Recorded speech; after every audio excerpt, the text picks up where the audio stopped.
Para pemirsa, masih di Belajar Islam. Terakhir kita membahas mengenai mulai adanya peleburan, karena kita tahu bahwa imigran muslim datang ke negeri-negeri mayoritas non-muslim itu sudah berlangsung lama dan sudah beberapa generasi. Nah, generasi inilah yang sudah mulai melebur dengan tradisi atau budaya setempat, dan bahkan mungkin nilai-nilai Islamnya sendiri yang sudah meluntur. Nah, Pak Fuad, memang seperti itu kejadiannya? Ya, nggak selalu begitu juga. Nggak selalu begitu ya. Bahkan ada kasus-kasus di mana justru generasi yang baru ini semakin mengeras. Oke.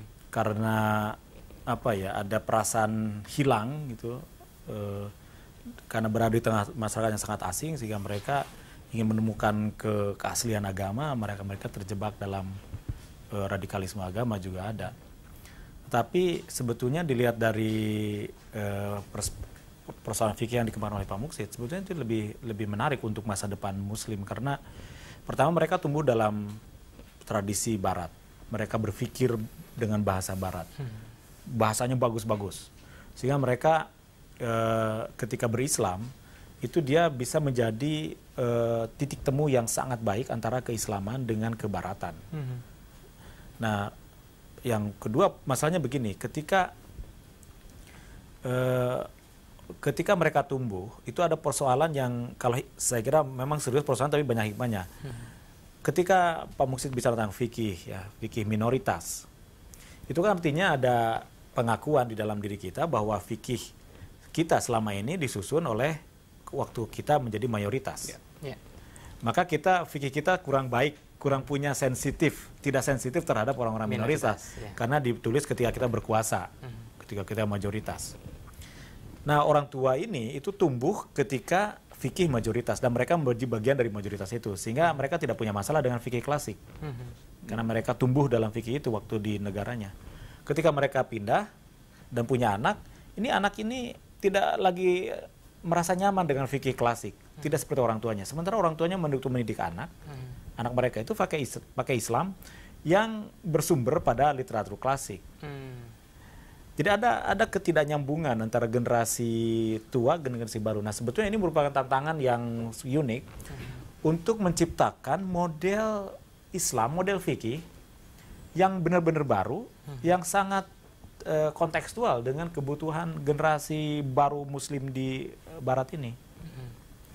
Nah, yang merespon selama ini orang-orang kayak Qardawi, Yusuf Qardawi, kemudian Khalid Abdul Fadl, Taha Jabir Alwani, yang semuanya itu tumbuh di Timur Tengah pada dasarnya. Tapi kan ada Tariq Ali misalkan yang tinggal di Prancis. Ya, belakangan baru muncul orang-orang yang belajar Islam tapi produk dalam, tapi di sana belum ada lembaga-lembaga Muslim, lembaga-lembaga yang bisa memproduk misalnya mufti-mufti, lembaga di Eropa atau di Amerika yang bisa memproduk mufti yang mengerti Eropa dan dibesarkan di Eropa. Jadi orang-orang ini kalaupun ingin belajar Islam tetap aja perginya ke Timur Tengah. Belajar, walaupun dia orang US, belajar ke Timur Tengah, pulang jadi mufti. Jadi ada masalah juga, tetap jarang tapi belum ada yang datang ke Indonesia belajar Islam. Suatu saat saya kira akan ke sini. Nah, Pak Muksid belajar. Pak Muksid ingin menambahkan? Iya, saya kira memang harus difikirkan untuk munculnya sebuah fikih baru yang sensitif terhadap kelompok-kelompok minoritas Muslim di Barat ataupun yang di negara-negara di Asia, sehingga orang Islam ini merasa cocok, merasa nyaman dengan keislamannya. Tapi kalau kita ikuti bahwa khutbah-khutbah di Amerika, di Eropa itu, para pengkhutbah agama di mimbar-mimbar masjid khutbah Jumat itu, yang disuguhkan masih fikih dalam konsumsi dalam kemasan lama.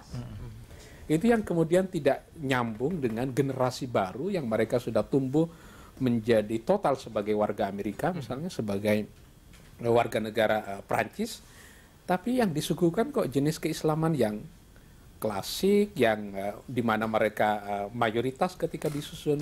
Nah, ini yang kemudian tidak nyambung, sehingga kita membutuhkan bangunan fikih yang relatif baru, yang bisa merespon, yang bisa membuat nyaman orang-orang berislam di kelompok-kelompok minoritas di Barat. Nah, hal yang sama kan sebenarnya kalau kita compare dengan agama lain, seperti di Kristen misalnya, ya Kristen di Jawa, Kristen di Padang misalnya, walaupun pernah terjadi masalah, perebutan identitas lokal itu akan terjadi. Misalnya rumah gadang. Apakah rumah gadang di Minang itu adalah kepunyaan orang Minang, apapun agamanya, atau kepunyaan orang Islam Minang? Kalau kepunyaan orang Minang yang Muslim, berarti tidak dimungkinkan gereja dibangun dengan desain arsitektur rumah gadang. Oke, kita berhenti dulu di situ. Tarik-menarik antara simbol-simbol kedaerahan. Para pemirsa, semakin menarik, jangan kemana-mana, tetap di Belajar Islam.